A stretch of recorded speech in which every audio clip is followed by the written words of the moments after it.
સામાજિક એકતા જાગૃતિ મિશનનું કંઈ પણ હોય પોતાના સોશિયલ મીડિયા સાઇટ ઉપર વધુમાં વધુ પ્રચાર પ્રસાર થાય એના માટે તો આ રીતે આપણે મદદ કરી શકાય.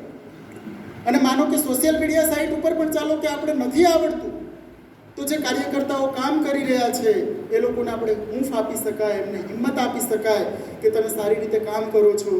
જે રીતે માવજી મામા અને બાકીના ઘણા બધા લોકો અમને સમયાંતરે અમને લોકોને બિરદાવતા રહેતા હોય, એપ્રિશિએટ કરતા રહેતા હોય તો અમને ગર્વ થાય કે નહીં, અમારા કામને કોઈ નોંધ લેવાવાળું છે કે જેનાથી અમને કામ કરવાની વધારે મજા આવે. એટલે સામાજિક એકતા જાગૃતિ મિશનમાં આ રીતે મદદ કરી શકાય. આ AR ભટ્ટ કોલેજ છે, અહીંના જે ટ્રસ્ટી છે જીતુ કાકા, એ અત્યારે અહીંયા હાજર નથી, પણ એ માણસે અત્યારે હોલની ફેસિલિટીની વ્યવસ્થાઓ છે, કાર્યક્રમનું સ્થળ છે, આ બાબતે પણ એમને મદદ કરી. આ રીતે પણ સામાજિક એકતા જાગૃતિ મિશન મદદ કરી શકે. એટલે ઘણા બધા રસ્તાઓ છે. એટલે આપ સૌ વડીલો, અહીંયા જેટલા પણ લોકો જે બેઠા છે, તમામ લોકોના આશીર્વાદની અમને જરૂર છે. સામાજિક એકતા જાગૃતિ મિશન એ સમાજના કલ્યાણ માટે હંમેશા મહેનત કરે છે. કોઈ પણ શોષિત, પીડિત, વંચિત સમુદાયના લોકો સાથે કોઈ પણ પ્રકારની ઘટના બની હોય તો સામાજિક એકતા જાગૃતિ મિશન ત્યારે સૌથી પહેલાં મોખરે હોય છે. આપણે બધા લોકોને ખબર છે કે જેટલી પણ ઘટનાઓ બને એ તમામે તમામ અત્યાચારની ઘટનાઓમાં હંમેશા આપણે પીડિતોના સાથે હોઈએ છીએ. હમણાં મોરબીની અંદર માલધારી સમુદાયની 13 વર્ષની નાનકડી દીકરી સાથે જ્યારે અત્યાચારની વાત હતી ત્યારે અઠવાડિયું 10 દિવસ વીતી ગયો પણ કોઈએ આ બાબતની ગંભીરતા ન લીધી.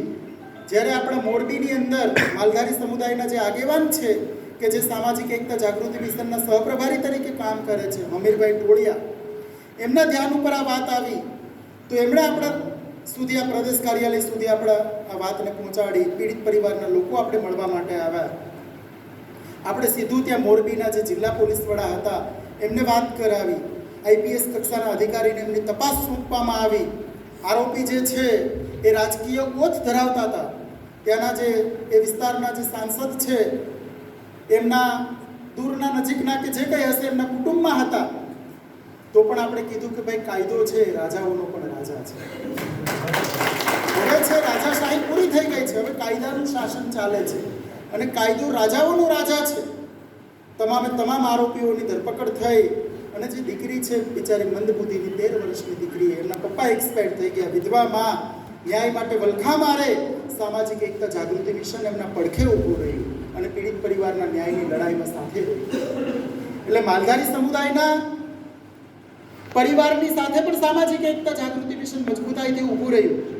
ભાવનગરમાં જ્યારે કોળી સમાજની દીકરીને જ્યારે હત્યાની ઘટનાને જ્યારે આત્મહત્યામાં જે છે એને ઠોકી બેસાડવામાં આવ્યું, છાત્રાલયમાં દીકરી ભણતી હતી અને ત્યારે કોળી સમાજના જે પીડિતો હતા એમના સાથે પણ સામાજિક એકતા જાગૃતિ મિશન ખભેથી ખભો મિલાવી ભાવનગરના એસપીને, ત્યાંના રેન્જ આઈજીને, જે લોકોને પણ જે જવાબદાર અધિકારીઓ હતા એમને સૂચનાઓ આપી અને આ કેસની યોગ્ય તપાસ થાય એના માટેની જે કંઈ પણ એમને કહેવાનું હતું એ તમામ બાબતેની કાર્યવાહી આપણે કરી.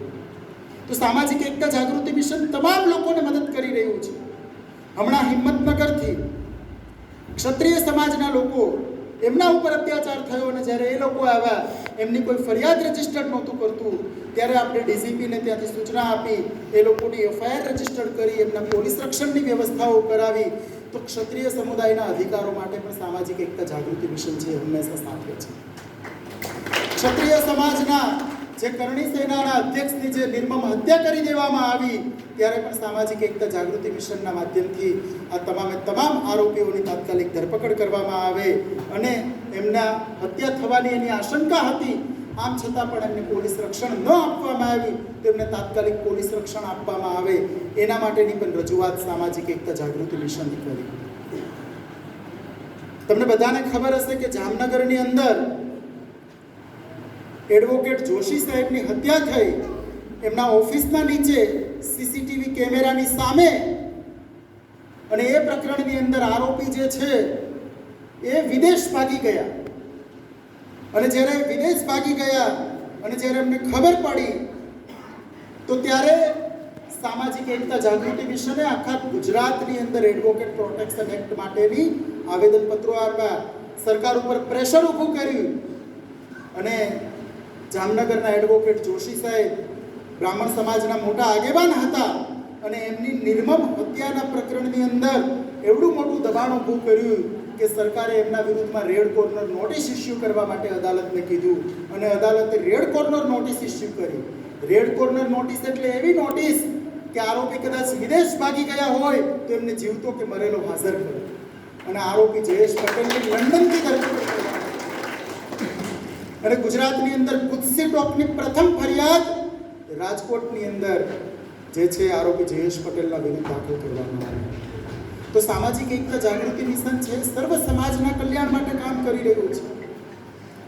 અમદાવાદની અંદર વર્ષ 2016માં જ્યારે મોહમ્મદ અયુબને કેટલાક અસામાજિક તત્વોએ જ્યારે એમની હત્યા કરી દીધી તો ત્યારે કેટલાક મીડિયાના મિત્રો છાપાઓમાં લખતા કે ભાઈ જે છે એ ખાટકીની હત્યા કરી દેવામાં આવી છે ને આવું છે પેલું છે, એમના ઉપર ખોટો આરોપ લગાવી દેવામાં આવ્યો. ત્યારે સામાજિક એકતા જાગૃતિ મિશનનું પ્રતિનિધિત્વ મંડળ મોહમ્મદ અયુબના ઘરે ગયું, એમના પરિવારની મુલાકાત લીધી અને ત્યાંથી તમામ મીડિયાની હાજરીમાં તત્કાલીન મુખ્યમંત્રી વિજય રૂપાણીને ટેલિફોનિક ઉપર આ બાબતેની સૂચના આપી. પીડિત પરિવારના લોકોના પોલીસ રક્ષણ માટે આ મોહમ્મદ અયુબ જે છે એમના આરોપીઓની તાત્કાલિક ધરપકડ કરવા માટે તમામ જે કંઈ પણ રજૂઆતો કરવાની હતી એ સમગ્ર મીડિયાની હાજરીમાં તત્કાલીન મુખ્યમંત્રીને ત્યાંથી લાઉડ સ્પીકર ઉપર સૂચના આપી. અને બીજા દિવસે તમામ જે મીડિયાના મિત્રો હતા એમનો ટોન બદલી ગયો અને પછી કીધું કે ભાઈ નિર્દોષ જે છે મુસલમાન મોહમ્મદ અયુબની હત્યામાં આટલા લોકોની ધરપકડ કરવામાં આવી. તો આ કામ સામાજિક એકતા જાગૃતિ મિશન કરે છે અને આટલા માટે તમારી મદદની જરૂર છે. સામાજિક એકતા જાગૃતિ મિશન સર્વ સમાજના કલ્યાણ માટે કામ કરે છે. જ્યારે મોડાસાના અરવલ્લીની અંદર અનુસૂચિત જાતિ સમુદાયની દીકરી સાથે અત્યાચારની ઘટના બની તો એમની ફરિયાદ રજીસ્ટર કરવામાં નહોતી આવતી, તો ત્યારે ત્યાંના સ્થાનિક પોલીસ અધિકારીઓ જે ભાષામાં સમજતા હતા એ ભાષામાં આપણે એમને સમજાવી અને પીડિત પરિવારના લોકોને ન્યાય મળે.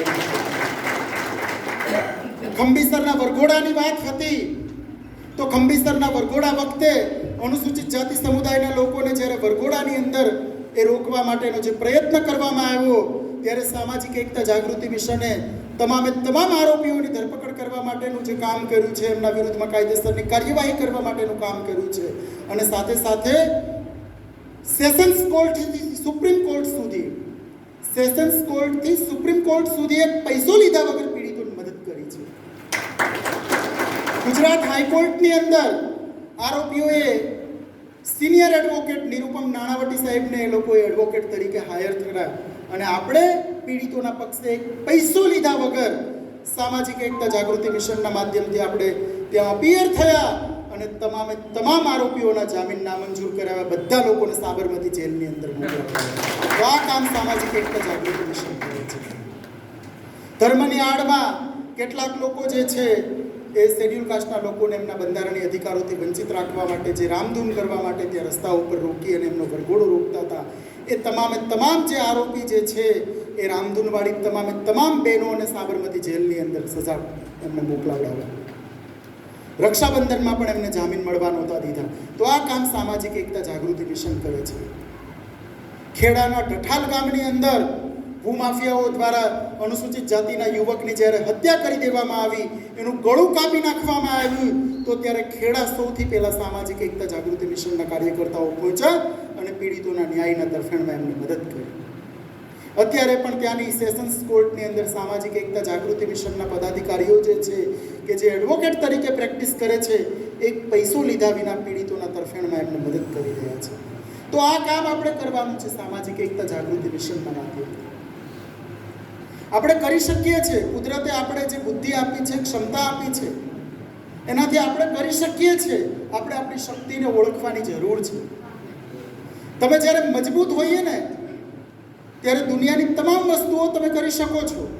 હું તમને એક દાખલો આપું કે જ્યારે એસસી, એસટી, ઓબીસી અને માઇનોરિટી સમુદાયની જે દીકરીઓ છે, ખાસ કરીને જે અનુસૂચિત જાતિ, અનુસૂચિત જનજાતિ અને બક્ષીપત સમુદાયની દીકરીઓને સરકારી નોકરીમાંથી વંચિત રાખવા માટેનો 1/8/2018નો પરિપત્ર હતો.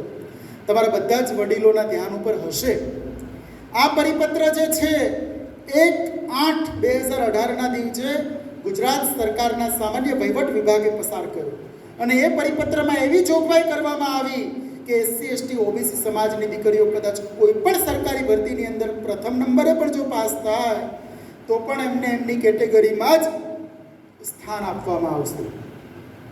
અને જો કેટેગરી માટેની રિઝર્વ સંખ્યા નહીં હોય તો કદાચ એ દીકરી કદાચ પ્રથમ ક્રમાંકે પણ ત્રિકમભાઈ આવી હોય તો પણ એમને નોકરી મળશે નહીં. તો આ પ્રકરણના કારણે કેટલા લોકો અફેક્ટેડ થયા. આહિર સમુદાયની લગભગ 8 જેટલી બહેનો હતી કે જેને પોલીસ ઇન્સ્પેક્ટરની ભરતીમાં જનરલ મેરિટમાં એમનો સમાવેશ થતો તો છતાં પણ એમને નોકરી આપવામાં ન આવી. આંજણા પટેલ એટલે કે ચૌધરી સમાજની દીકરીઓ પણ પોલીસ ઇન્સ્પેક્ટરમાં પસંદ થઈ, એમને પણ આ રીતે અન્યાય કરવામાં આવ્યો.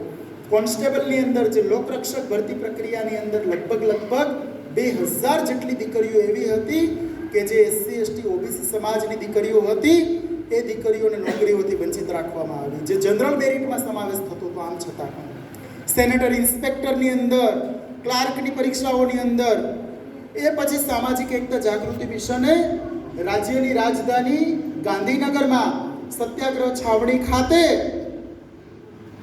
સરકારી પરિપત્રની જાહેરમાં હોળી કરી અને રાજ્ય સરકારને કીધું કે આ પરિપત્ર છે ગેરબંધારણીય પરિપત્ર છે. ભારતનું બંધારણ છે એક બાજુ છે અને આ પરિપત્ર એક બાજુ છે. ભારતના બંધારણમાં મહિલા અનામતની કોઈ જોગવાઈ નથી. હમણાં મહિલા અનામતનો કાયદો છે ભારતના સંસદમાં પસાર થયો, ખૂબ સારી વસ્તુ છે, પણ એ વખતે કોઈ ભારતના બંધારણમાં મહિલા અનામતનો કાયદો હતો નહીં. અને ચાલો કે મહિલા અનામતનો કાયદો છે તો એ બહુ સારી વસ્તુ છે. મહિલાઓને 33% નહીં, આપણે તો 50% પ્રતિનિધિત્વ આપવાની તરફેણમાં છે, કારણ કે એમની વસ્તી 50% છે. પણ એનો મતલબ એવો તો નથી કે એસસી એસટી ઓબીસી સમાજની ગરીબ દીકરીઓ જેના મા બાપ મજૂરી કરે છે એ દીકરીઓ જે જનરલ મેરિટમાં એમનો સમાવેશ થતો હોય છતાં પણ એમની નોકરીઓથી વંચિત રાખે.